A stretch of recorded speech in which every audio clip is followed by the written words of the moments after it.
maklear niya yung dalawang minion dito sa may middle lane as compared to Bentings. Oo. So, expected na unang magkakaroon ng setup play from Archie and level 4 na nga sila. Sinimula ni Irad ang turtle at hinihila niya na.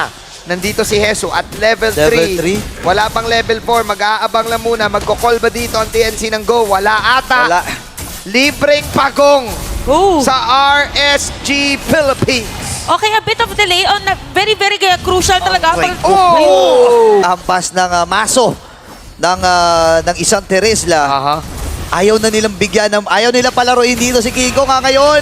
Nagamit na rin yung Minow Spirit Tiran. Makakuha ng turtle ating game ngayon. Atrasan ang kupunan ng TNC. Habang si Bentix Bentix makakaset up dun sa likuran. Petrify na gamit din. Hesu dito. Lalabas na yung Okay, Dragon. okay. Susuruhin niya dito si Nats. Layuan si Lights at si Aqua. Pero sabi niya, antayin natin bumaba. Ito na yung pagbaba niya. And yung Netherrealm magamit din. Pero bitin yung damage. Netherrealm as well.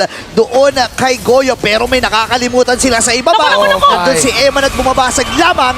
Iradi makakapatay din ng isa. Hesu ang kanyang mapupuntirya.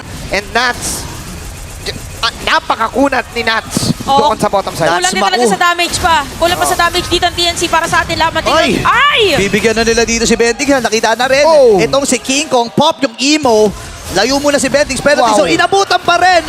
Itong si Bentix. King Kong ay lalayo na rin. Nakapitan Isusuko pa. na yung unang lord ng ating game. Pero hindi susuko dito si Hesu. Lalaban sana siya. Pero nandun na naman yung recall mula sa RSG. Kasabay ng pag-recall ay kasabay din ang pagtunog ng tampol ng RSG Philippines dahil alam nila na gusto nilang makuha itong 3-0 series na ito. Ito na ang movements ng TNC. Can they make a comeback? Can the Phoenix Army do this?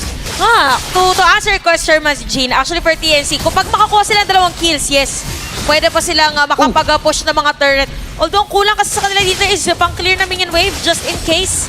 At magiging bait nila dito si King Kong, pero parang crucial kapag si King Kong yung pauunahin mo. But we'll see, bottom lane na mag-march in yung Lord.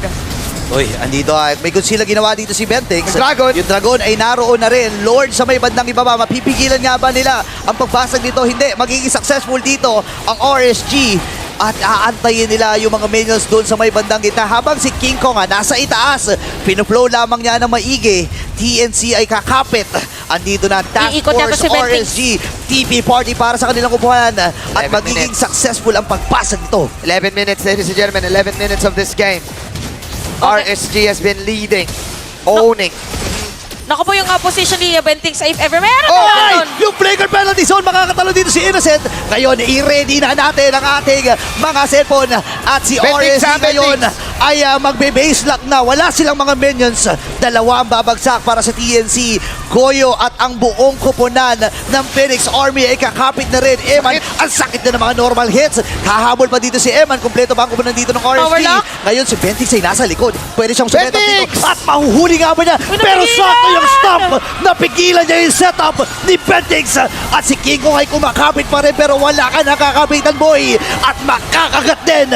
At ang kupunan ng RSG ay makakakumpleto ng wipeout pero wala silang mga minions. Busang minions. Upheld.